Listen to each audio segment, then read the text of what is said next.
If your TikTok feed looks anything like mine, chances are you'll probably have a beautiful letter journal saved in your wish list. You probably have 1,001 different pins of people's beautifully created journal pages as inspiration saved.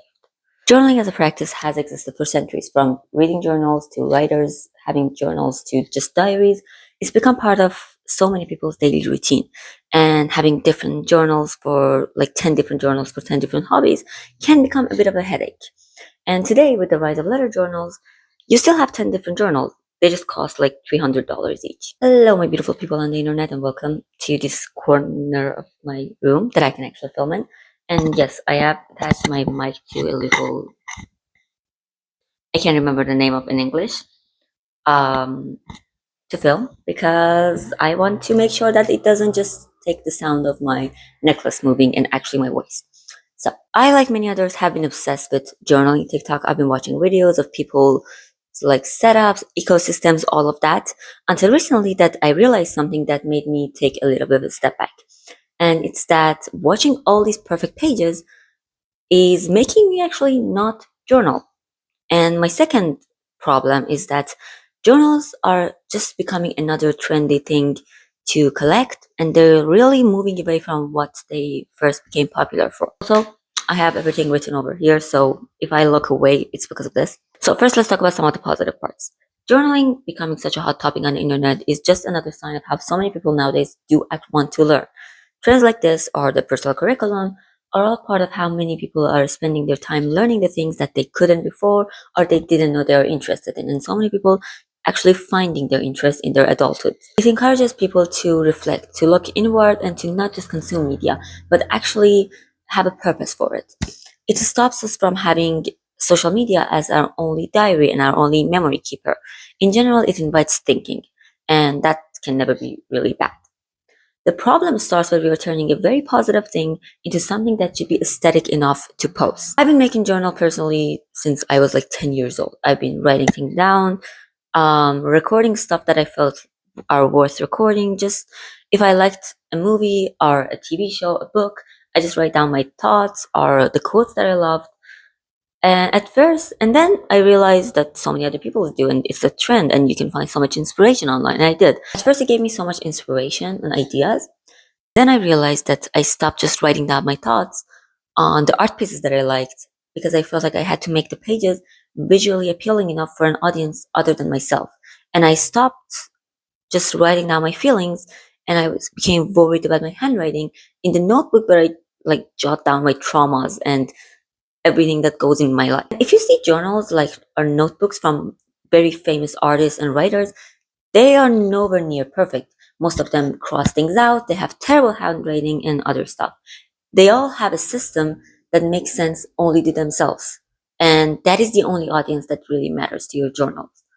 So while it's great to have perfectly curated scrapbook pages for each book that you read, it's not worth it if the pressure to make it that perfect is stopping you from writing down your thoughts on the books you read in general, because that's the point. You have a reading journal to write down what you thought about the book that you read, because when you want to talk about it in like 3 weeks and someone asks you, okay, how was this book that you say you love? Then you can remember like why you love that book, what parts of it made you connect more to it. That is the point, not having, I don't know, a perfect scrapbook of each book that you read. It's great, but it's not the main point. Now let's talk about my second like thing that I want to talk about in this video, and it's that overpriced letter journals are becoming kind of a problem. Okay, don't get me wrong, I love them. They're beautiful and they're gorgeous. And I literally have a file of X on my wish list for my birthday. That's like what I want to get for my 25th birthday for myself. But I don't need to have 5 different ones from 5 different brands with almost identical features. These journals became popular as a way to have everything in one place, to not have to think about where this one is or where that one is, and have a perfect place, a beautiful place for all your thoughts and ideas and your planning. I personally love them because I love the thought of having this one journal going through my life alongside me, especially because I saw like this lady that I worked for, she's in her 60s, I think, and she has a Filofax from like the 90s or 80s or something. And It's just such a beautiful thing to think about. 20 years from now, I will still have the same planner that I used in my 20s for like completely different life purposes. I love them because of that, not because I need to collect every single one that's trendy on TikTok. Turning something that was first popularized as a once in a lifetime purchase that would go against consumerism culture into yet another collectible thing that you can just not have 10 different versions of is turning it into another tool of capitalism and will slowly take its original charm and point away. The same way so many people don't really have a personal style anymore because they're like revamping their entire wardrobes every single season with every single trend, or how so many brands don't really have a sense of identity anymore, don't have that one thing that they are popular for, because again, they are turning their entire aesthetics upside down with every single trend to stay trendy. And they are not focusing on identity and long term uh, branding anymore. It will also make them lose their quality in time. If you look at so many again, I would have to use the example of luxury brands.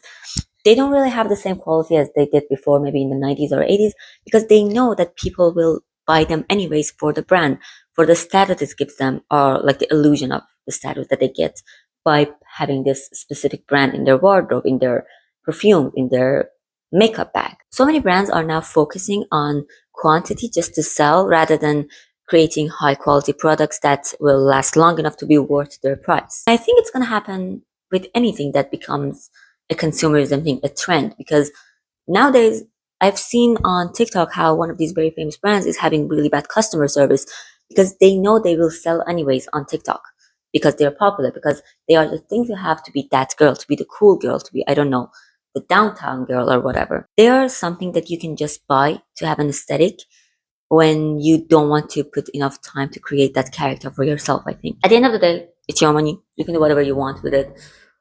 You can spend as much as you want. It's none of my business. But at the same time, it's also your choice. If you want journaling and reading and writing and to be an essential part of you, something that shows in your thinking, in your speaking, in your knowledge of different things, and it actually benefits you, or you just want to hop on the trend for a while because you spend enough money for it. If you want to build a character for yourself that people know of, or just a face of it, just like an idea of it for a while until you find the next popular thing that you might like. If you want to pay $200 for a journal that will last your lifetime, or the new trendy one with this new different charm and color that is lowering its quality and terrible customer service because the company is now popular on TikTok and they know they will sell anyways. So yeah, that's I think everything I wanted to talk about in this video. It's just some thoughts that I had about this whole journaling thing because I became a bit overwhelmed, I think, of watching so many people have big stacks of letter journals that they don't even use or are using for the same thing.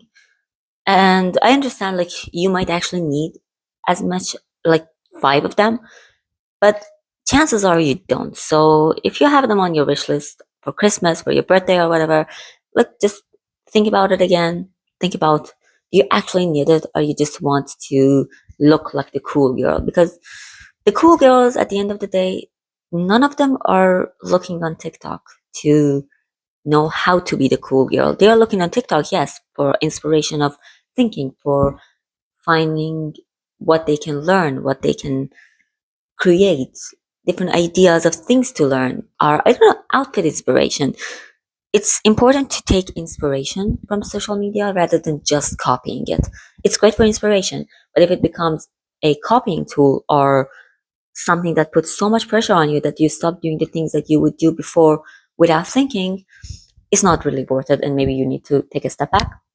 So yeah, that was everything for this video. Thank you for watching. If you did, let me know if you agree or disagree or anything else. And I would like to just say that I'm not saying you should have just one notebook. I have 10 different ones because I cannot comprehend having everything in one place.